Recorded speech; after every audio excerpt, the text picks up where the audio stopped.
ഇന്ന് നമ്മൾ ബ്രേക്ക്ഫാസ്റ്റിനോ ഡിന്നറിനോ ഒക്കെ എളുപ്പത്തിൽ ഉണ്ടാക്കിയെടുക്കാൻ പറ്റിയിട്ടുള്ള നല്ലൊരു റെസിപ്പിയാണ് കേട്ടോ ഷെയർ ചെയ്യുന്നത്. അപ്പോൾ അതിനായിട്ട് ഞാനിവിടെ 1/2 കപ്പ് അരിപ്പൊടി എടുത്തിട്ടുണ്ട്. നമ്മൾ പത്തിരിക്ക് ഇടിയപ്പത്തിനൊക്കെ എടുക്കുന്ന അരിപ്പൊടിയാണ് കേട്ടോ എടുത്തിട്ടുള്ളത്. ഇനി ഇതിലേക്കൊരു 1/2 കപ്പ് മൈദ കൂടെ ചേർത്ത് കൊടുക്കാം. എന്നിട്ട് പാകത്തിനുള്ള ഉപ്പും കൂടെ ചേർത്ത് കൊടുത്തിട്ട് നന്നായിട്ടൊന്ന് മിക്സ് ചെയ്ത് കൊടുക്കാം. ഇനി നമ്മളിത് കുഴച്ചെടുക്കാൻ പോകുന്നത് പാലിലാണ് കേട്ടോ. അപ്പോൾ നോർമൽ ടെമ്പറേച്ചറിലുള്ള പാലാണ് എടുത്തിട്ടുള്ളത്. പാല് ഞാനിതാ 3/4 ഗ്ലാസോളം എടുത്തിട്ടുണ്ട്. അപ്പോൾ നമുക്ക് കുറേശ്ശെ ചേർത്ത് കൊടുത്തിട്ട് കുഴച്ചെടുക്കാം. വെള്ളം കൂടി പോകരുത്. അപ്പോൾ നമ്മൾ ചപ്പാത്തി മാവൊക്കെ കുഴച്ചെടുക്കുന്ന ആ ഒരു രീതിയിൽ കുഴച്ചെടുത്താൽ മതി കേട്ടോ. അപ്പോൾ കുറേശ്ശെ പാല് ചേർത്ത് കൊടുത്തിട്ട് ഇതുപോലെ നന്നായിട്ട് കുഴച്ചെടുക്കാം. ഓരോ പൊടിക്കനുസരിച്ചിട്ടും പാലിന്റെ അളവിൽ അങ്ങോട്ടും ഇങ്ങോട്ടൊക്കെ വ്യത്യാസം വരും കേട്ടോ. അപ്പോൾ ഞാനിതാ നല്ല സോഫ്റ്റ് ആയിട്ട് തന്നെ ഇത് കുഴച്ചെടുത്തിട്ടുണ്ട്. അപ്പോൾ ഞാൻ 3/4 ഗ്ലാസ് പാൽ എടുത്തതിൽ നിന്ന് 1 ടേബിൾ സ്പൂൺ പാലേ ബാക്കി വന്നിട്ടുള്ളൂ കേട്ടോ.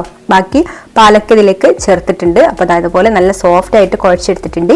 ഇനി നമുക്കിതാ ഇതുപോലെ ഒന്ന് ഷേപ്പ് ആക്കി എടുത്തതിന് ശേഷം ഇതുപോലെ ഈക്വൽ ആയിട്ടൊന്ന് കട്ട് ചെയ്തെടുക്കാം കേട്ടോ. ബോൾസ് ആക്കി എടുക്കാൻ വേണ്ടിയിട്ട് ഇത് നമ്മൾ റെസ്റ്റ് ചെയ്യാൻ വെച്ചിട്ടൊന്നുമില്ല. നമ്മൾ കുഴച്ചെടുത്തിട്ടുള്ള ആ ഒരു ഉടനെ തന്നെയാണ് കേട്ടോ ഇതുപോലെ ബോൾസ് ആക്കി എടുക്കുന്നത്. ഓരോ കട്ട് ചെയ്തെടുത്തിട്ടുള്ള പീസും എടുത്തിട്ട് ഇതുപോലെ കയ്യിൽ വെച്ചിട്ട് നന്നായിട്ടൊന്ന് റോൾ ചെയ്തിട്ട് നല്ല ബോൾസ് ആക്കി എടുക്കാം കേട്ടോ, ക്രാക്സ് ഒന്നും ഇല്ലാതെ. അപ്പോൾ ഇതുപോലെ ബോൾസ് ആക്കി എടുത്തതിന് ശേഷം ഇനിയിപ്പോൾ നമുക്കിത് പരത്തിയെടുക്കാം. നമ്മൾ സാധാരണ പത്തിരിയൊക്കെ പരത്തിയെടുക്കുന്നത് പോലെ തന്നെ മൈദ ഇട്ട് കൊടുത്തിട്ടാണ് കേട്ടോ പരത്തിയെടുക്കുന്നത്. കുറച്ച് പൊടി തൂവി കൊടുത്തിട്ട് ഇതുപോലെ നന്നായിട്ടൊന്ന് പരത്തിയെടുക്കാം.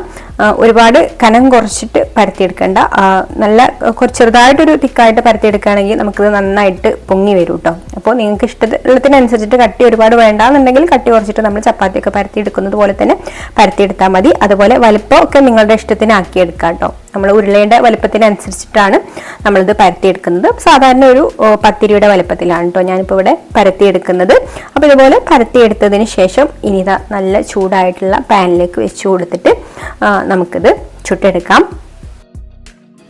അപ്പോൾ ഒരു സൈഡ് നന്നായിട്ടൊന്ന് ചൂടായിട്ട് ആവി വരുന്ന സമയത്ത് നമുക്കിതൊന്ന് തിരിച്ചിട്ട് കൊടുക്കാം. എന്നിട്ട് നമ്മൾ ഇതിലേക്ക് മുകളിലേക്ക് ബട്ടറാണ് ഇപ്പോൾ തേച്ച് കൊടുക്കുന്നത്. അപ്പോൾ ഇത് ബട്ടർ പത്തിരിയാണ്, അതുകൊണ്ടാണ് നമ്മൾ ബട്ടർ ആക്കി കൊടുക്കുന്നത്. നിങ്ങൾക്ക് ബട്ടർ ഇല്ലാന്നുണ്ടെങ്കിൽ നെയ്യും ആക്കി കൊടുക്കാം കേട്ടോ. അപ്പോൾ ഞാനിവിടെ ബട്ടർ തന്നെയാണ് ഇതിലേക്ക് ആക്കി കൊടുക്കുന്നത്. അപ്പോൾ കുറച്ച് സമയം കഴിയുമ്പോൾ ഇതുപോലെ അവിടെ ഇവിടെയൊക്കെ ആയിട്ട് ചെറുതായിട്ട് ഇങ്ങനെ ഒരു പൊള്ളയായിട്ട് വരും കേട്ടോ. ആ ഒരു സമയത്ത് നമുക്കിതൊന്ന് മറിച്ചിട്ട് കൊടുക്കാം. മറിച്ചിട്ട് കൊടുത്തതിന് ശേഷം ഈ ഒരു സൈഡിലും കൂടെ നമുക്ക് ബട്ടർ ആക്കി കൊടുക്കണം. അപ്പോൾ ചെറുതായിട്ട് ഒരു സൈഡ് ഇങ്ങനെ പൊങ്ങി വരുന്ന സമയത്ത് നമുക്ക് ഒന്ന് നന്നായിട്ട് പ്രസ് ചെയ്ത് കൊടുക്കാം കേട്ടോ. അപ്പോൾ മുഴുവനായിട്ട് അങ്ങ് പൊങ്ങി വന്നോളും.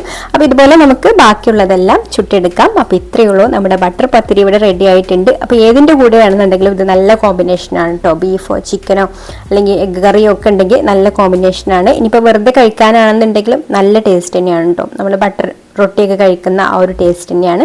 അപ്പോൾ ഇത്രയേ ഉള്ളൂ, നമ്മുടെ ബട്ടർ പത്തിരി ഇവിടെ റെഡി ആയിട്ടുണ്ട്. വീഡിയോ ഇഷ്ടമായിട്ടുണ്ടെങ്കിൽ ലൈക്ക് ചെയ്യാനും ഷെയർ ചെയ്യാനും അതുപോലെ നമ്മുടെ ചാനൽ സബ്സ്ക്രൈബ് ചെയ്യാതെ കാണുന്ന കൂട്ടുകാർ സബ്സ്ക്രൈബ് ചെയ്യാനും കൂടി മറക്കരുത് കേട്ടോ.